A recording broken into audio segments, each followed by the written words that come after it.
Once again to Grace Church. Glad you're here today. I want to remind you again about Easter coming up in 2 weeks, April 8th. And before we leave today, I'd like to pass out one of these cards to each of you. It's just a simple invitation asking people to join us on this coming Easter Sunday. And we'd like to really, I think it's a great opportunity for us to share our worship experience with others who don't necessarily have a church that they go to, and to give them an opportunity to share the great experience that we have coming here out to Grace Church on Sunday mornings, and enjoying the music, the singing, and now and then we get to hear a good sermon too. So I've got one guy on my side anyway. So I'm really glad you're here today. I just want to let you know that there's some new things that will be coming up as we approach the Easter Sunday, Resurrection Day. Up to this point, usually we only have visitors fill out a card so that we get a little bit of information on you. But what I'd like to do is to give you an opportunity to respond in some way, either in one step or another, to what you've learned that day, what you've heard that day as far as even the worship time. Give you a time to respond to what your next step will be after the challenge. Because oftentimes we hear a sermon and we think, man, I really need to do something. And it's the something that gets us. We need to know, we know we need to do something, we just don't know what we should do. So on these Connect cards, which you'll start getting next Sunday, it gives you an opportunity to make a simple decision and decide one way or another to how you can respond or how you can take the next step. It also helps us as a church to kind of keep track of what's going on. When we had 30 or 40 people here coming on Sundays, it wasn't too hard to know if somebody's missing or if somebody's just kind of lost interest, or maybe there's something going on in their life and we don't know about it. When there's 30 or 40, we usually do. But as we're growing, it's becoming more and more important for us to stay connected. One of the ways to stay connected, of course, is to be on the city. And then another way to stay connected is through these Connect cards that I'll explain to you starting next week. We have a lot of opportunities to serve here too. And so it's also, by having these Connect cards that we give to you, then it'll give you the opportunity to say, yes, I'd like to jump in here, and here's where a need is, and I can help out here. So just to let you know, those are some things that are coming up, small little things, but people don't like surprises. So just wanted to let you know, no need to be surprised, all right? I invite you to turn your Bibles again to Leviticus chapter 23. And we're just going to read the first 4 verses. I'm going to speak this morning on Sabbath day. On the Sabbath day, we last week looked at Leviticus 23 and looked at the last 90% of it. This morning we want to look at the first 10% and make some applications from there. In our study of Leviticus, we've learned at least one thing. And that is that God has ordained special rituals, special times, places, even special people, whereby there's a way that God's people can come into His presence. Ever since Genesis, ever since creation, God has made us because He wanted to have fellowship with people, and this is an amazing thought. It's an amazing thought that God wanted someone with whom He could communicate and fellowship and have a relationship with. Therefore, He made us in His own image. Now, you can't make more than one God, obviously, but He made us in His own image. But what He did is He gave us then the choice and the ability to say, I love God, or I don't love God, according to our own free will. That was a gamble. He didn't decide for us how we're going to respond to Him. But God wanted to have this fellowship with us. And then when Adam and Eve, bless their hearts, made the wrong choice, we've suffered ever since. But God's heart is still as passionate and still as fervent in his desire to win us back to him and to have this relationship. And so we have seen in Leviticus how he ordained these times and places whereby we can come into the presence of holy God. Now, when God chose Israel, he chose them, the Israelite people, when he chose the Jews, he chose them to be a people who were distinct and set apart for him. Why did he do that? Very simple. Because he wanted to. There was nothing innately special about the Jewish people, but somebody had to be chosen in order for the line of the Messiah to come through them, and he chose Abraham's line. And God can do that because he can make choices that he wants to make any way he wants to make them because he's God. Okay? So we might wonder, well, why did he choose the Jews? Why didn't he choose the Chinese? Or why didn't he choose the Koreans or the Mexicans or the Africans and maybe even North Americans? I don't know. What are we from? But maybe Europeans. Why did he choose the Jews? You'll have to ask God when you see him.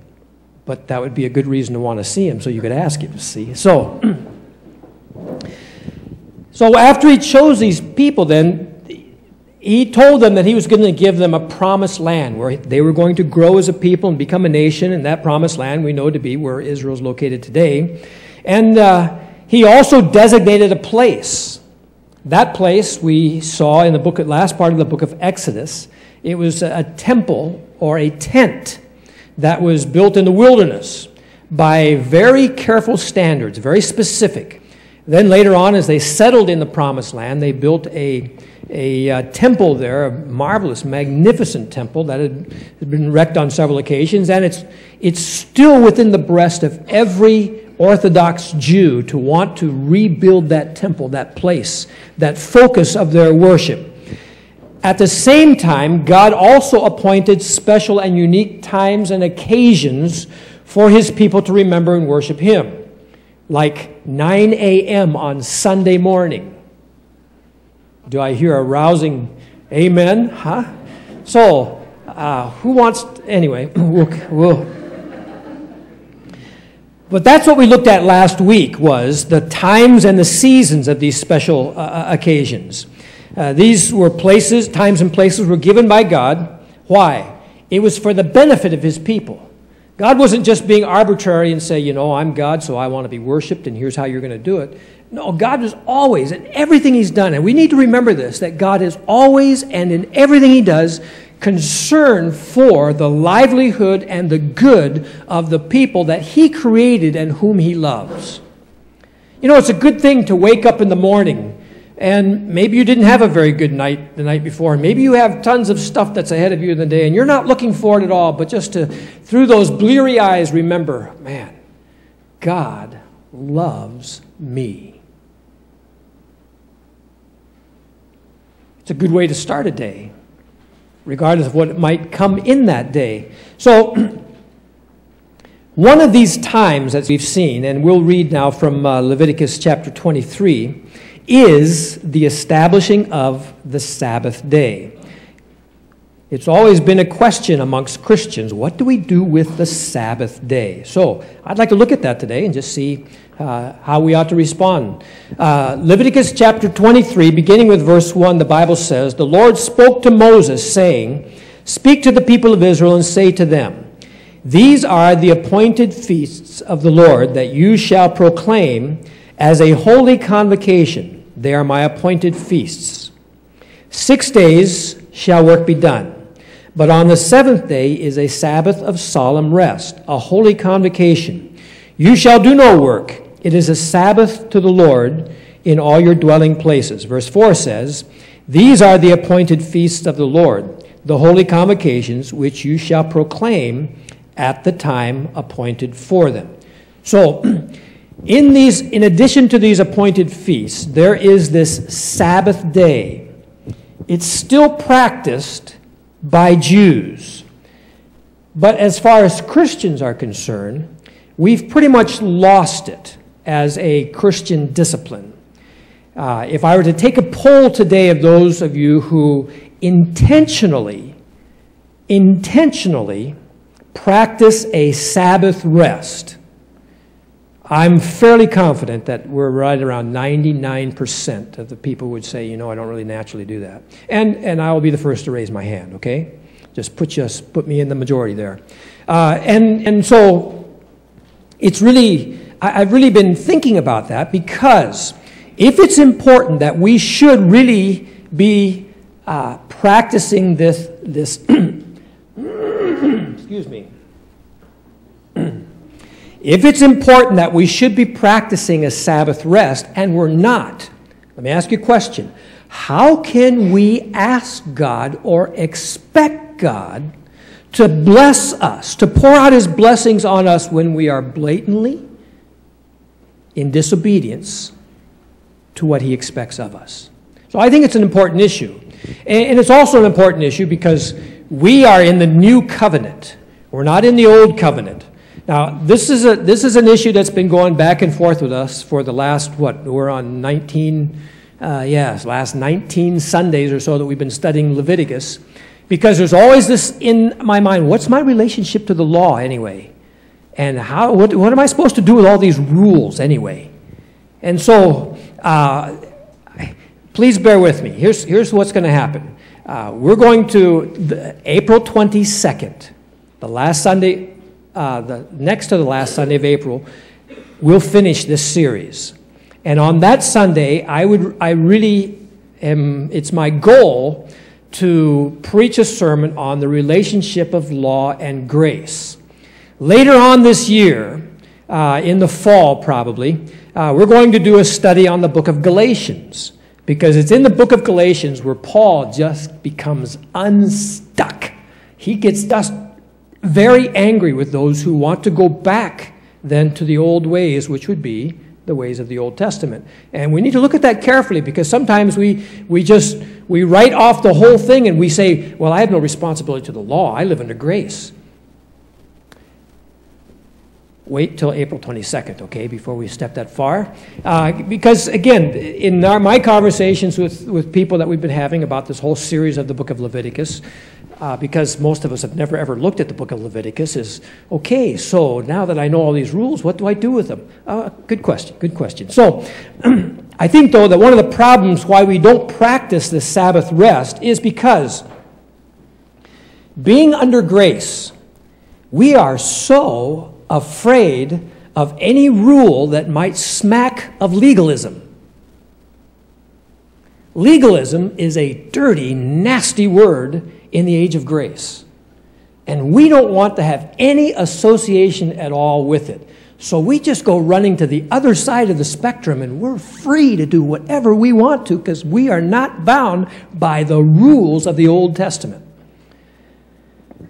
So we take things like the Sabbath rest and we just say, well, it has no binding on me today. I think another reason is because we have a misunderstanding of grace. And when you take this misunderstanding of grace and you combine it with our lukewarm attitude towards God and His holiness, that's a dangerous combination.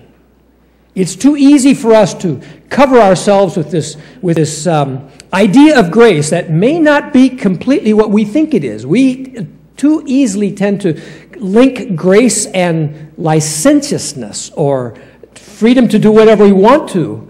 And we don't understand that there's been some things that have been set down way before the law was given to us that we abide by. And we need to understand that there's something here, especially with having to do with Sabbath, that we need to draw our attention to. There's something in the Jewish Sabbath that is absent from most Christian Sundays, and that is this: a true cessation from the rhythms of work and world, a time wholly set apart, and perhaps above all, a sense that the point of Shabbat, or Sabbath, is the orientation toward God. Now, I told you some while back that, excuse me, I read a book entitled Mudhouse Sabbath, An Invitation to a Life of Spiritual Disciplines, written by a Jew who was converted to Christianity. And in this conversion, she looks back at some of the old Jewish traditions and activities that she used to do and looks longingly at them and wonders why or sees their possible application in the Christian. I just want to read a little bit about from her chapter on the Sabbath. She says, recently at a used bookstore, I came across Nan Fink's memoir, Stranger in the Midst, the story of her conversion to Judaism. So now she's this one who's converted from Judaism is reading a book about someone who's converted to Judaism. So here's her description of her Sabbath experience. This is Nan Fink. On Friday afternoon, at the very last minute, we'd rush home, stopping at the grocery to pick up supplies. Flying in the kitchen, we'd cook ahead for the next 24 hours. Soup and salad, baked chicken, yams, and applesauce for dinner, and vegetable collent or lasagna for the next day's lunch. Sometimes I'd think how strange it was to be in such a frenzy to get ready for a day of rest. Shabbat preparations had their own rhythm, and once the table was set and the house straightened, the pace began to slow. "It's your turn in the shower," I'd call to Michael. "Okay, but it's getting late," he'd answer, concerned about starting Shabbat at sunset. In the bathroom, I'd linger at the mirror, examining myself, stroking the little lines on my face, taking as much time as I could to settle into a mood of quietness. When I joined Michael and his son for the lighting of the candles, the whole house seemed transformed. Papers and books were neatly piled, flowers stood in a vase on the table, and the golden light of the setting sun filled the room. Shabbat is like nothing else. Time as we know it does not exist for these 24 hours, and the worries of the week soon fall away. A feeling of joy appears. The smallest object, a leaf or a spoon, shimmers in a soft light, and the heart opens. Shabbat is a meditation of unbelievable beauty. So now the author comes back to her own situation. She says, "I was sitting with a cup of hot chai in a red velvet chair at the Mud House, a coffee shop in Charlottesville, when I read that passage. It was a Sunday afternoon. I had attended church in the morning, then cleaned out my car, then read a book to my friend's 2-year-old twins, and eventually wended my way down to the Mud House for chai and a half hour with a good book. It was not an ordinary work day, and I did feel somewhat more relaxed than I would on Monday morning, but it was not Shabbat. Nan Fink nailed it. Shabbat is like nothing else, and Shabbat is without question the piece of Judaism I miss the most in my Christian experience." The reason I say that is because we don't get it. We don't get it because we're not Jews. This isn't a part of our heritage in our culture. And so it behooves us then to look back and to see then what was going on and why was this such an important part, an integral part of their life, and why should we integrate it, and how should we do that? So we today, I think more than ever, in this mad rushing world that we live in, it's incredible how much goes on in our lives all the time. We're connected to the world by a little tiny 2 pieces of glass stuck together, it takes us everywhere. We're never, unless we're without internet, which so ubiquitous anymore, we're never without internet, but we're always so connected. Do we ever get unwired in such a way that we could come to understand that one of the blood-bought treasures of Jesus Christ at Calvary is a weekly holy day when we don't connect with the world, but we just connect with God. It's missing, folks. It's missing in our lives. We're so pressured by all the stuff that goes around us. Not bad things, good things like families, education, making a living. These aren't bad things. But we lose the essence of what it means to be in a relationship with God, and the fact that Christianity itself has a long tradition of an observance of a holy day. We call it the first day of the week. Now, we're not trying to adopt something that's Jewish, but I think it's a reclaiming of a Christian birthright. We need to understand that our roots go back to the Jews as a people and a culture. We need to understand that. And it's like I mentioned this past week, we as Christians today, who our heritage goes back to that Old Testament. We're cutting our legs off if we don't go back to the Old Testament. And here it is, the two biggest religious holidays that we celebrate would be Easter and Christmas. Neither one are mentioned in the Old Testament. And really neither one is mentioned as a holy day in the New Testament either. And yet we would say those are two biggest Christian holidays, and we don't celebrate a single one of the holidays that we talked about last week.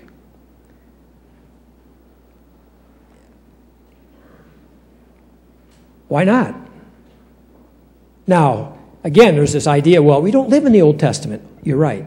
So stay with me, okay? What I'd like to do today is I'd just like to establish a solid biblical principle for what I believe is an intentional Sabbath practice. And I'll say to you, for me personally, I've been battling this all week long. Actually, I've been battling it for 2 weeks, because that's the reason I didn't preach about the Sabbath last week, because the battle had not been won, and it's still not won. Because, you know, I think I tried to put this into perspective of how do you really do this? And it's not so easy, but that doesn't mean that it shouldn't be done.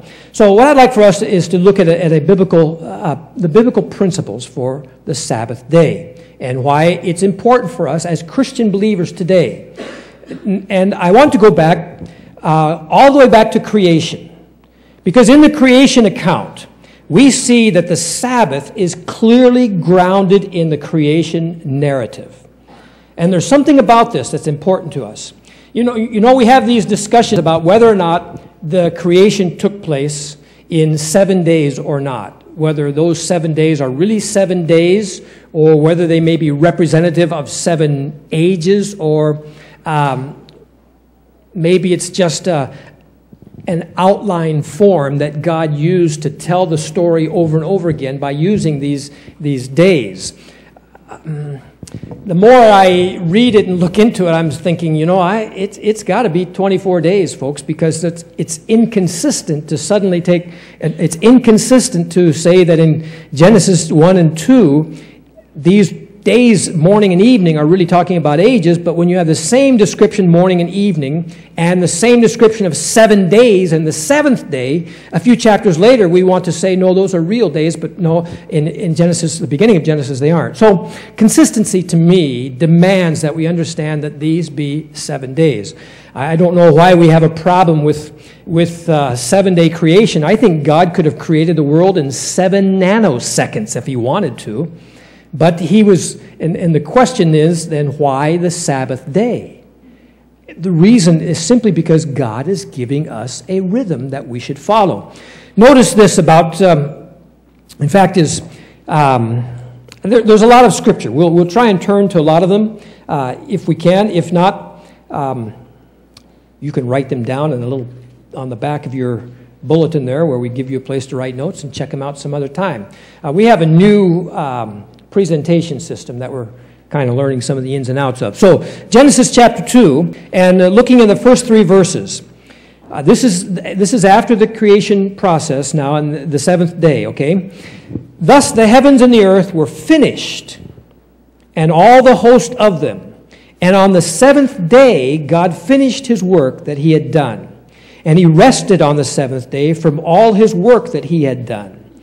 So God blessed the 7th day and made it holy, because on it God rested from all his work that he had done in creation. So it seems pretty clear that God is giving us some important principles here. First of all, notice on the 7th day, God was finished with all his creative work. Whatever creative work that God had done was finished. And so God did none of that on the last day.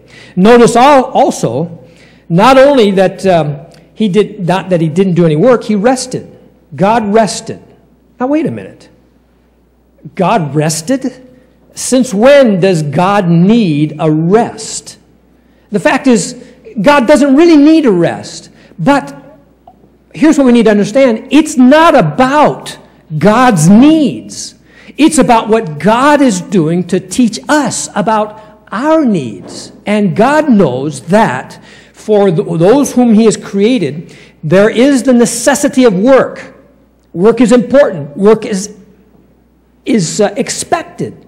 And we need then to have that cycle of every 7 days, a day of rest. Not only did God rest, but the Bible very clearly says He blessed that day. God blessed the Sabbath day. 1 day of the week God chose. Now, here's the thing. In Chinese, when you talk about the weeks of the day, you say 星期一 or 礼拜一, 星期二, 星期三, something like that, right? And then you come down to the last day, or the first day of the week, I should say. The first day of the week is 礼拜, yes, or 星期二, okay, which, yes, Sunday. 礼拜天 is the day of worship, 天 being a word for God also. So in Chinese, how do you say it? Day 1, day 2, day 3. No, actually, you say, because you start with Sunday. The first day is the day of worship, then it's day 1, 2, 3, 4, 5, 6.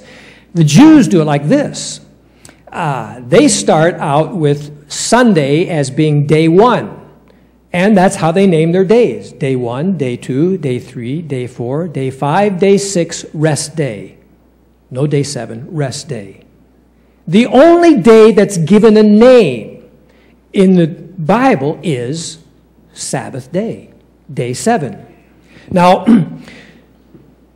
when we consider this sequence, then we ask, so God is exhausted? No, He's not exhausted. But His purpose is to establish a chronological pattern, to call the attention of those whom He's created, to the fact that in His world, there are special places and times for drawing close to God and honoring Him. He placed them in the garden, a special place. God created just for them. He told Adam, I want you to manage this garden. He gave him a work to do. And then He said, on the 7th day, by example, He rested. Do you think Adam got that? There's certain things about the creation that we need to understand. Certain theologians call these things creation ordinances. Creation ordinances. What these are is they're patterns that are established to meet human needs. They're patterns that allow us to be able to function in God's creation. In other words, it's this. What would life look like if sin had not entered into the world? Now, when we read the Scriptures, of course, God doesn't say, and in 4 days or in 5 days. There was a 7-day creation. But after He created Adam and Eve, we don't know how God fellowshiped or God hung out with Adam and Eve in the garden before sin happened, right? Sometimes in our thinking, we think it happened, the next day. Well, we don't know. There could have been this long period of time in which God was having fellowship with Adam and Eve before they sinned. The question I'm asking is, what do you think life looked like before Adam and Eve sinned? Did God say, okay, I have a book here. It's got all the rules in it. Starts out with 10 rules, and all the rules follow from those 10 rules. I want you to read this and memorize it, and you follow it, and we'll talk again tomorrow. No. In fact, there's certain creative ordinances, creation ordinances. One of those is marriage. Adam and Eve got married. God married them. So that if there had been no sin, marriage was one of those ordinances which was going to be carried out, in which life and reproduction would take place after two people came together in a holy matrimony and came together for the purpose of procreation and enjoyment. We talked about this before, but that's not necessarily something that's embedded in the law. That goes all the way back to creation. Another thing that was, what would Adam and Eve have done if there had been no sin?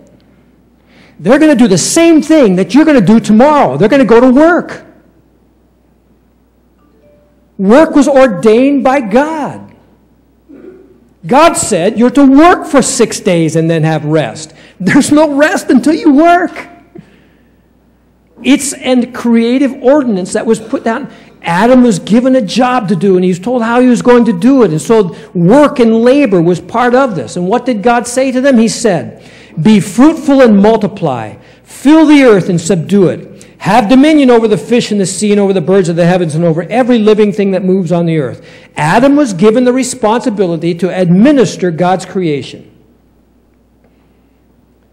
He gave names to all the animals. So we see here in this, before there's any kind of law, there's already an established order that's being set up in life. And a part of that established order is also mentioned the seventh day. Now, the word Sabbath is not mentioned until Exodus chapter 16. First time Sabbath is mentioned. It's not even mentioned in the book of Genesis. But the pattern is put there. God created humans to enjoy this Sabbath principle, enjoy his blessings, share in his life, and he showed them that there is a time, a weekly schedule that's going to remind him of that. So when we look back at the creation, we see that the Sabbath is already there. So it's not a matter of legalism and not a matter of law, it's a matter of principle. It's a matter of principle that our Creator God set up. Not to deny us a certain time, saying, well, we've only got... we don't get the seventh day, that's got to belong to God. No, it was a reminder that God, everything belongs to God, and he's saying, you need this rest. I have ordained this rest so that you will better enjoy the life that I have given to you. Let's look then quickly at Moses and the Sabbath. Because the first time the Sabbath is mentioned is in Exodus chapter 16. The people of Israel have been taken out of Egypt. And taken out of Egypt now, they are hungry. Duh. They probably had teenagers, and so of course they're going to be hungry. But they needed something to eat. And what do you do when you have all these people that are walking through the land and they don't have any farms or anything? So they began to complain and wanted to have meat and so forth. And here's what, in beginning with verse 22, on the sixth day, Moses said, or God says, I'm going to provide for them. And on verse 22 of Exodus 16, on the sixth day they gathered twice as much bread, 2 omers each, and when all the leaders of the congregation came and told Moses, he said to them, this is what the Lord has commanded.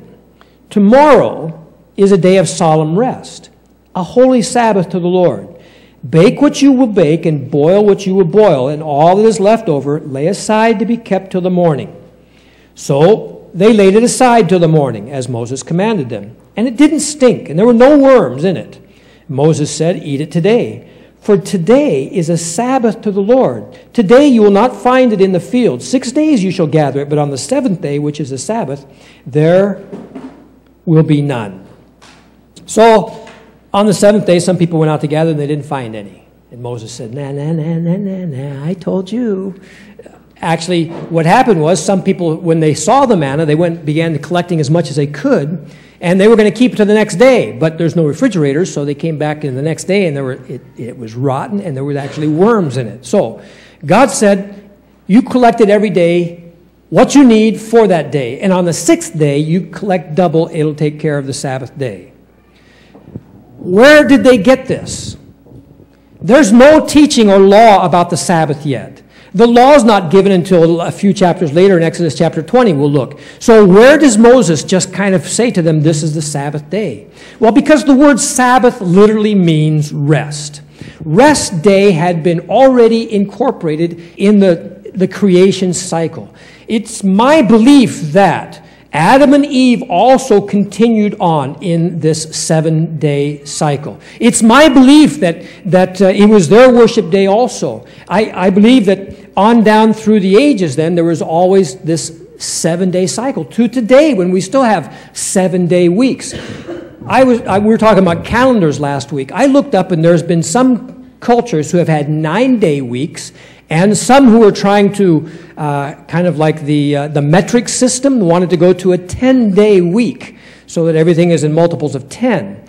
Didn't work. We are still on the 7-day week. Now, Say what you want, folks, but that's been a cycle that goes all the way back to the very beginning. Now, the Sabbath is already a part of the rhythm of the people. No explanation is given for it. Not everyone understood it because some went out on the next day. But here's what God is doing. These people have been slaves. I don't know if they celebrated a Sabbath day in Egypt. For 400 years, these people were slaves down in Egypt. My impression is that slaves are not given a day off. Hey, I own you. That was the mentality. And so you work when I tell you to work. And it could have been that they had lost that cycle while they were in Egypt. But when they come out now, God reinstills it in them by telling them, here's how it's going to work for your food. And in the way that they're fed and in the way that they're nurtured, God once again establishes this 7-day cycle with a Sabbath rest. Wait, no laws. No laws. But let's look at the law and see what the law says. Exodus chapter 20. Now Moses gathers the people in Sinai. God comes down on this mount there, and the mount, it just erupts in all kinds of earthquakes and smoke, and God's presence is there. And so when we look at this, Exodus chapter 20, and verse 8, here's what the fourth commandment says. Remember the Sabbath day to keep it holy. 6 days you shall labor and do all your work. But the seventh day is a Sabbath to the Lord your God. On it you shall not do any work, you or your son or your daughter, your male servant or your female servant, or your livestock, or the sojourner who is within your gates. For in 6 days the Lord made heaven and earth, the sea and all that is in them, and rested the seventh day. See the reference there to creation? Therefore the Lord blessed the Sabbath day and made it holy, or sanctified it. A couple of things I want us to see here. First of all, this is the only commandment that looks back and forward. In this commandment, he says, remember. Remember what? Remember that you have this 7-day cycle already. Remember that their story that's been coming down all through the ages here of this creation narrative is that God created the world in 6 days and rested on. Remember this. So he looks back, and then he looks forward by commanding them that the day is to be observed in a particular way every week, and he describes how the day is to be different. No one's to work in the house, not your servants. I wonder if that includes the waiter at the restaurant. Just an idea. So it's he gives them this explanation of this principle, which is already in practice before the law. In other words, the principle of 1 day of rest and worship is placed by God himself on the same footing as the exclusive worship of the Creator, the sanctity of his name, the sanctity of life, the sanctity of marriage, and the sanctity of truth. Now, if we believe that God's law absolutizes the moral principles that govern our behavior in these areas, then we have to accept that there is an absolute moral principle governing our use of our time, so that God commands us to give 1 day of the week to himself. Marriage was already a principle established. Labor, already a principle established. Now the Sabbath is a principle, and so if we're going to accept these other things from God as being established, then the principle of time belonging to God also needs to be established. Both Exodus and Deuteronomy record the command. Here's what is said about the command. First of all, the Sabbath is holy. What does that mean to be holy? We've talked about that. Holy means to be sanctified, to be set apart. It's different from everything else. Then we also see it's different from other days in which work is required. Work is required 6 days a week, not on the Sabbath. The Sabbath day is clearly identified with the day that God rested. There's no question. He makes it very clear that they point back. Moses said, remember, 6 days God created the earth. The seventh he rested. 6 days. You may be creative in what you do, and you may be producing stuff, and you may be involved in doing great things, but on 1 day, You stop. You cease. You rest.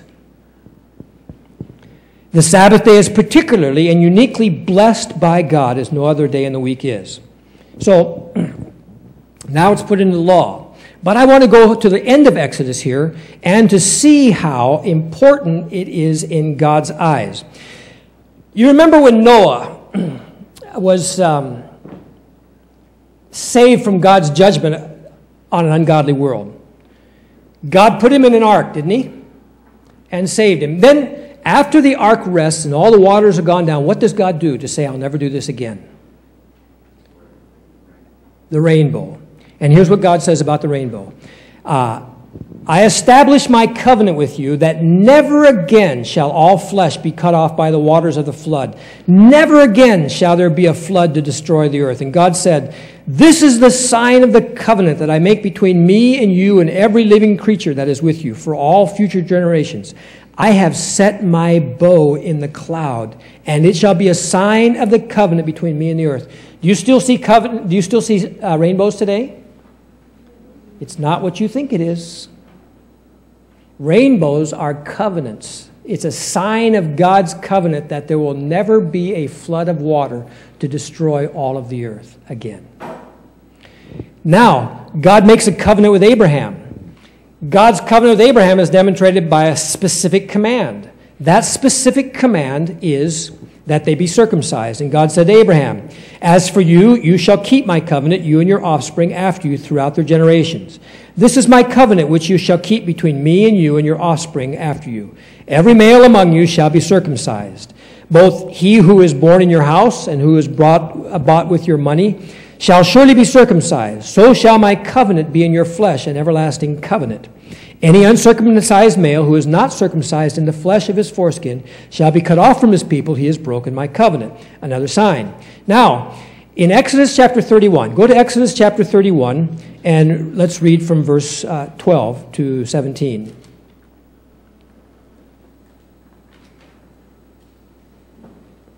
Here's what he says. And the Lord said to Moses, you are to speak to the people of Israel and say, notice this, and say, above all, you shall keep my Sabbaths, for this is a sign between me and you throughout your generations, that you may know that I, the Lord, sanctify you. You shall keep the Sabbath because it is holy for you. Everyone who profanes it shall be put to death. Whoever does any work on it, that soul shall be cut off from among his people. 6 days shall work be done, but the seventh day is a Sabbath of solemn rest, holy to the Lord. Whoever does any work on the Sabbath day shall be put to death. Therefore, the people of Israel shall keep the Sabbath, observing the Sabbath through their generations as a covenant forever. It is a sign forever between me and the people of Israel that in 6 days the Lord made heaven and earth, and on the seventh day he rested and was refreshed. So here we see the Sabbath as being made specifically a covenant sign. Did you notice the sanctification that's in there? The day signifies that the people of God themselves are to be made holy. Just as the day is sanctified, so the people are to be sanctified. Just as the day is set apart, so the people are set apart. The sanctification principle is central to the gospel. That's where we are today in the gospel, the whole sanctification. Why is it important then that we should have a Sabbath rest? Because it's a distinctive mark of the people of God, that they had a system and a rhythm of rest every 7 days. It's been this kind of sign. It's always a sign that made God's people in the Old Covenant distinctive from people who were not God's people. And it is this sign that should be relevant in our life as a sign to others, that we are under the new covenant in a relationship with this God who is a creator, who established 6 days, the world in 6 days, and rested on the seventh. So, but you say that's all Old Testament. Okay. Let's look at Jesus and the Sabbath, shall we? How did Jesus relate to the Sabbath day? I mean, Jesus is our Lord, right? We believe that Jesus is King of Kings, Lord of Lords. He's our Savior. He's the one who died on the cross. He is God who took our sin upon himself that we might be delivered and that we might be free then to serve him.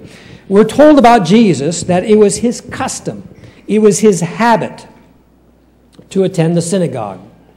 He observed, we're told, that the commandments, and because he was perfect and perfect by Jewish standards, he in no way broke any of the commandments. That would include the Sabbath day and the Sabbath ritual. Jesus then also, notice, he was called a carpenter. What does that mean? Well, it means he had a trade. It means he had a job. It means he had something that he did. It means that there was something that he worked with his hands. And this part was also true, that he would work with his hands in producing all week long, like Jesus did at the creation. He produced for 6 days, but then just like the God of creation, Jesus, who is at the creation, also rested on the seventh day according to this principle. There's no escape, no escaping how the Jews thought about this. You remember when Jesus was going through actually it was the cornfields, and he and his disciples were breaking off ears of corn on the Sabbath day. Why? Because they're hungry, right? You remember also in the Old Testament the story about King David? Remember, he was a fugitive king, and he and his men were hungry. And he went to Shiloh, and there in the temple, he asked if they had any food available. All they had was the consecrated holy bread that was given. And David said, "Give that to my men." No condemnation for him for that. In other words, he was taking holy things, something set aside for holy, and to nourish his men who were hungry.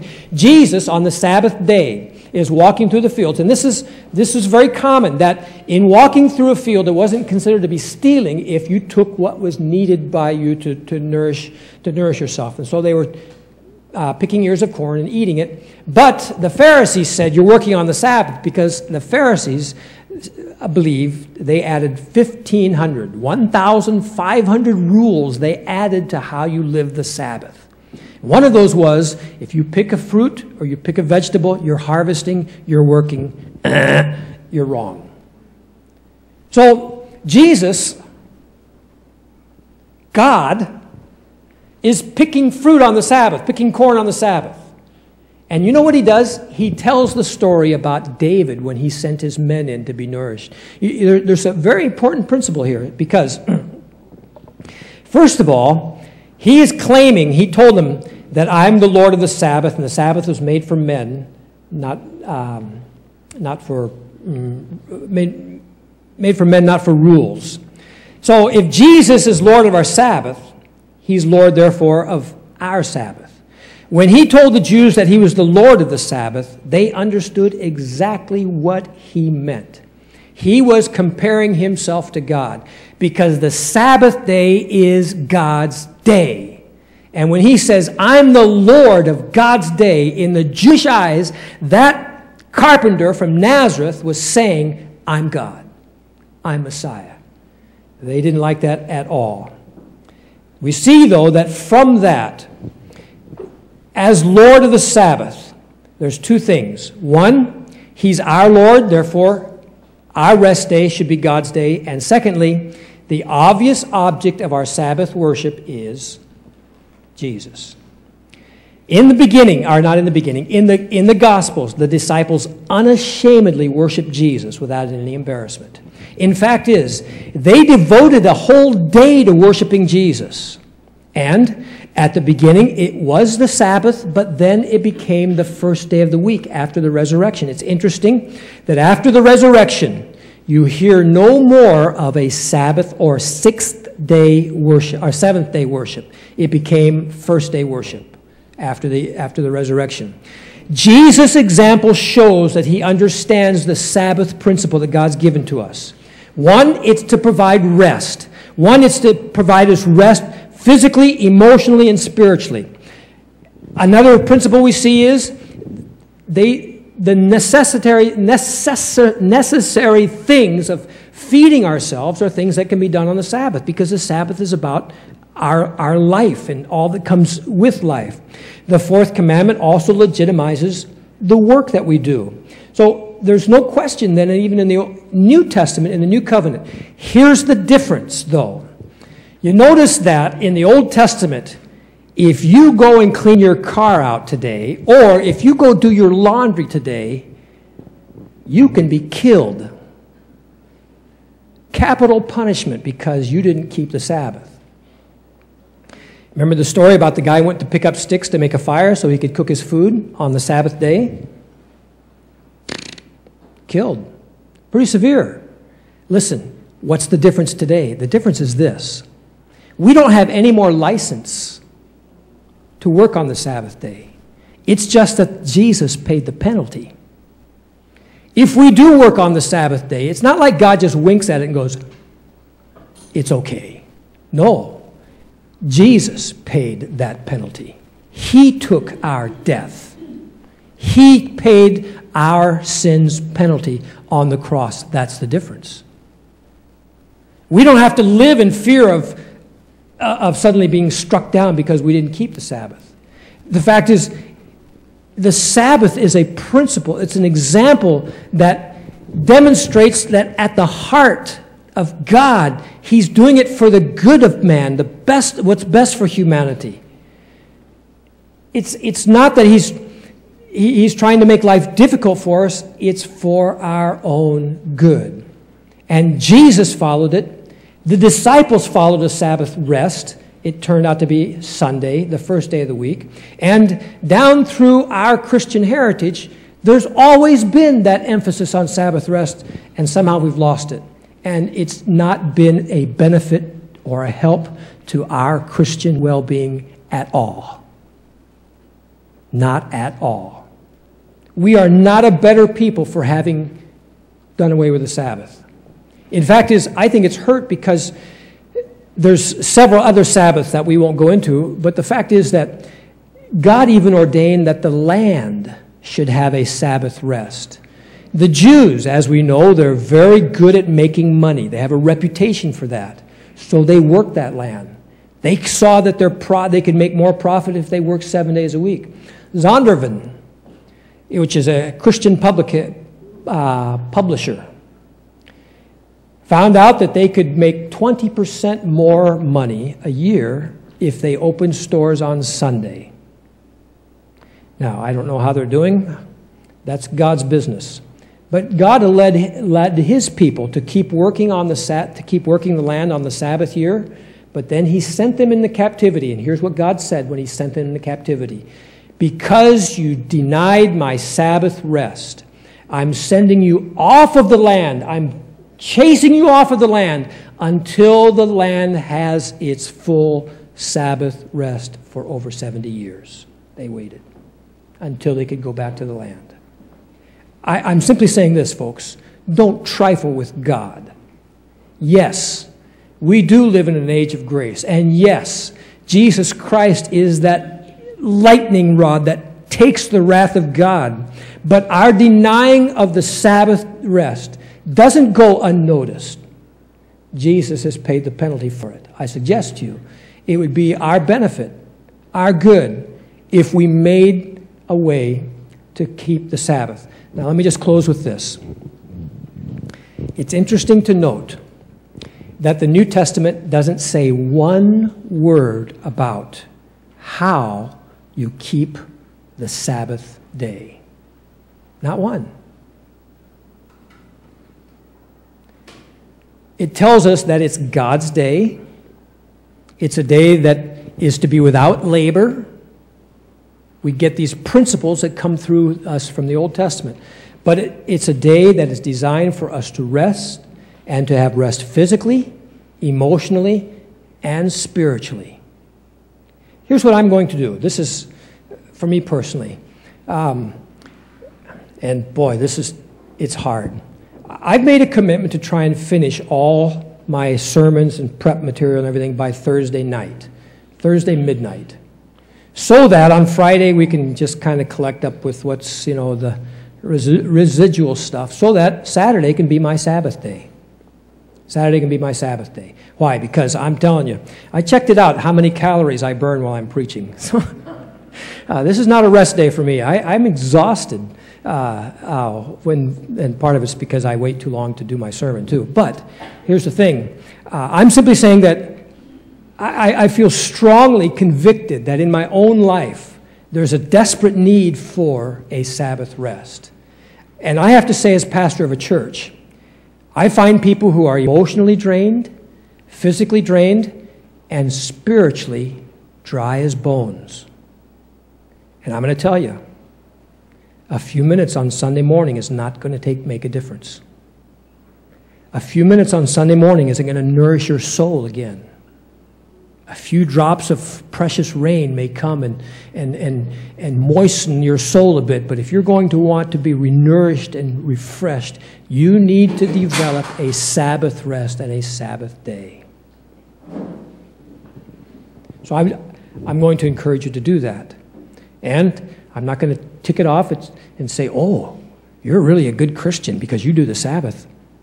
That's not the point. It's something that God established for us to draw closer to Him, to nourish us in our fellowship and our relationship with Him. Our Father, sometimes we just overlook things that maybe are inconvenient. And we maybe wish that it wasn't so. And, you know, we are a very busy people. You know that. Most of us, many people here, have young families, children, nonstop. We're always with our families. And yet, Lord, how important it would be for us as a family to take a time to rest, to come together, to reconnect. How important it is for us to take time to rest and reconnect with you. Or we just have so much inundating us all the time, demanding from us. And it's important that we shut it down like they did in the Old Testament, like our Jewish friends do yet, in which we spend a time, and particularly a 24-hour period, in which we just rest. Physically, emotionally, and spiritually, to be renewed. I ask you, Heavenly Father, that during this week we'd give it serious consideration, not just consider it, but we'd make intentional steps to establishing a Sabbath. It won't happen all at once, but it's something we need to strive for. I pray these things in Jesus' name. Amen.